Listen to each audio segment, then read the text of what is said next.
Fantastic! Now that you know about the video timeline and those very handy video folders, I think we're ready to start sketching out the animation. In this part, we will also see how to structure your animation in layers. So let's animate. Okay, so now let's get started with the actual animation. We're going to start by creating the first keyframe. So I'm going to start from scratch. I'm going to remove everything I have here. This goes in the bin, this goes in the bin. Here we go. I'm going to create a background color, just a grey, a plain grey. So I'm going to go down here, select solid color. I'm going to choose just an average 50% grey. Alright, like this. This is going to be my background. I'm going to delete the mask. So I've got this one color fill. I'm going to make sure it's right at the beginning here. Again, I'm going to trim it down to 1 second. So there we go. And I'm going to start with creating a few frames, just to have a few frames ready, and just blank frames. So I'm going to create a new layer, like I've just done, and then chop it up with the scissors, like so. Okay. Now I'm going to put all of these into a video folder by just selecting them all and then putting them together like so. So I'm going to call this rough animation, because this is going to be some rough keyframes for the animation. So I only need really 2 keyframes. I need 1 frame for the beginning of the animation when the magic box is going to be closed, and then 1 frame for when the magic box is open. And then after this we're going to create some in-betweens, so we'll draw whatever happens between those 2 positions. For the first, I like to put my lines, this layer as a multiply layer. There you go. So I'm going to do that.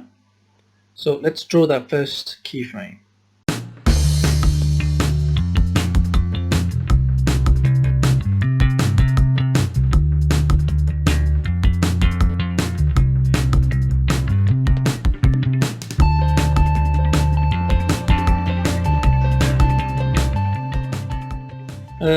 Here I've drawn the base of the box. This will not change during the animation. So what I'm going to do is I'm going to keep this one separate from the animation of the lid. The lid that opens will be the only thing that's animated, but the body here, this piece, will be the same one all the way through. So I'm just going to grab this, put it aside, so outside of the group. And again, I'm going to make this multiply. There you go. And now I can start animating on top of that the lid. But I can, in the meantime, I can extend this for 1 second. And then, as you can see, it appears now on every frame. And I can just concentrate on animating the lid. So now I will animate the first frame of the lid closed.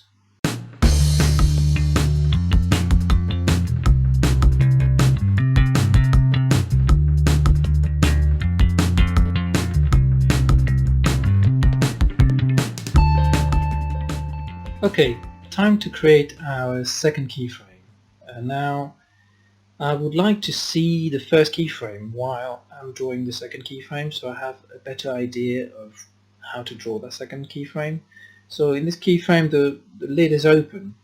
I'm going to move to the next frame right here, and then I would like to see the previous frame to some extent if that is possible. And there's something that is often used in animation. It's called the onion skin. The onion skin is the idea that you can see the frame before and the frame after, or some frames before, some frames after, slightly transparent over the frame that you're drawing. And that helps you draw in-betweens, for example, or at least know where your character or your elements are before and after your key. So to enable the onion skin, you go again over this little menu panel down on the right, and then you go on enable onion skins. There you go. Now there are some settings you can change, and I would like to show you the settings I usually use. So let's go to onion skin settings. So here it says how many frames before you can see, how many frames after you can see. So it's set by default to 1 and 1, and that's okay. So you could see, if you wanted to see 10 frames before, you could just put 10 and you would see 10 frames before. The maximum opacity corresponds to the first frame that you see, the closest frame, will be at 50%, and then the furthest frame will be at here at 25%. Now I think these values are a bit high. I would like to see the frames, the maximum 25%, and the minimum 12%, so just about half of the default values. Also, the blend mode here is on multiply, and as you can see, because I'm using a dark background, it gets darker and darker if I see the frames before and after. So if I just choose normal, it's much nicer. It goes back to the normal grey. So that's what I do. I use these values for my onion skin options. I'll click OK, and then you can just bring it back on or off by just clicking again on Enable Onion Skin like this. So make sure I select the right layer, and then I'm going to draw that same lid but open. So let's go for it.